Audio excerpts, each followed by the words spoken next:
You know, there are some stories we never forget, no matter how many years go by. This one, well, it happened in my village, Arobo, some many years ago.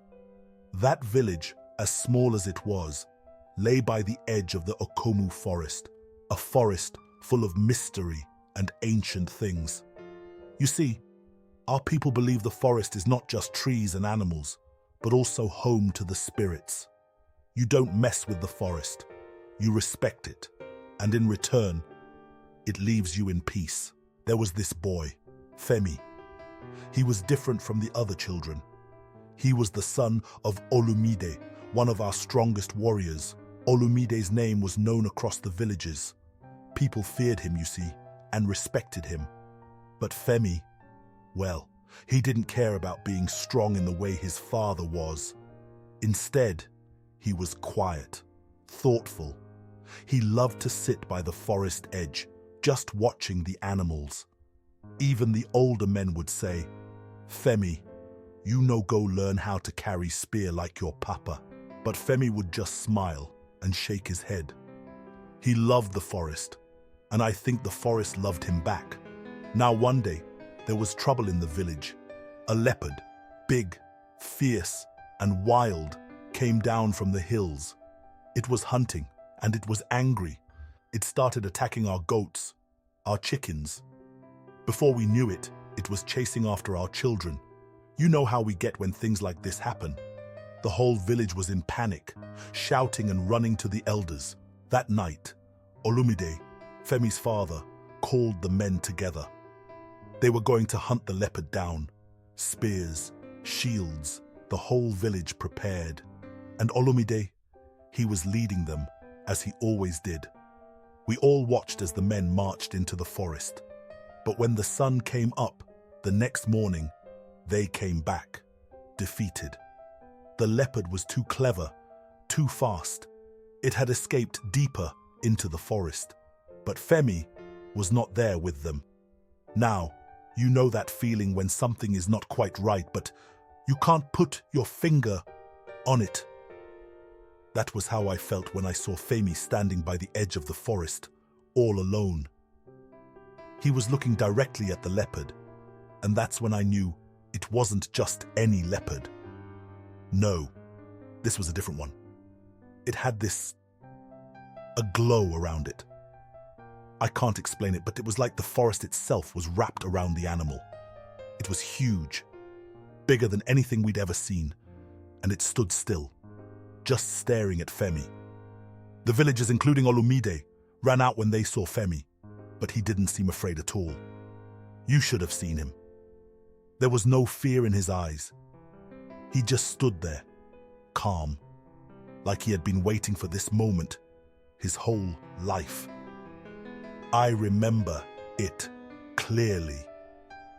Femi raised his hands, gently, like he was speaking to someone, not a wild animal. He said, "Aja! I mean you no harm. Why are you here? What is it you want?" We all froze. Even Olumide didn't know what to do. The rest of us stood back watching. The leopard, instead of attacking, lowered its head.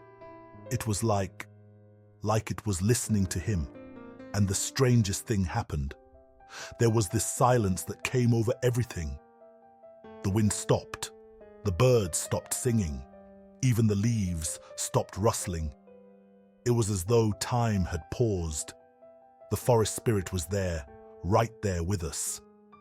Femi took one slow step forward, never breaking eye contact with the leopard. He spoke again, softer this time. "Please, let us help you. If you are troubled, let us find a way to fix it. We are not enemies." And then, something that I will never forget happened. The leopard turned slowly and began to walk back into the forest, its eyes never leaving Femi. I thought my heart would stop from the shock. It was like it had listened to him. Femi stood there, still as a stone, watching the creature disappear. And then, just as quietly as he had arrived, the leopard was gone. The air around us returned to normal, and we could breathe again. Of course, when Olumide and the other men came rushing over, they saw no leopard. They just saw Femi, standing there, his hands still raised. They asked him, "Femi, what happened? What did you do?" And Femi, with that same calm smile of his, looked at his father and said, "It wasn't a fight, father. I didn't fight it. I spoke to it. I think it was the spirit of the forest. It didn't want to harm us. It was just lost." I'll never forget the look on Olumide's face. He didn't know whether to be proud or confused. You know, in our village, a warrior's strength is measured by his spear, by his courage in battle. But Femi's strength, it was different. He showed us that courage doesn't always mean fighting. Sometimes it means listening. Sometimes it means understanding. From that day, our village started to see the forest differently. We gave thanks to the spirits, left offerings by the trees, and treated the animals with respect. The leopard never returned, and our fears about the forest faded away. But Femi? Well, he became a leader in his own right. Not because of his strength in battle, but because of his strength in heart. I remember one evening, not long after, Femi and his father sat by the fire. Olumide, with all his strength, looked at his son and said, "I may not understand what you did, Femi, but I see your strength. You are a warrior in a way I will never be." And Femi just smiled.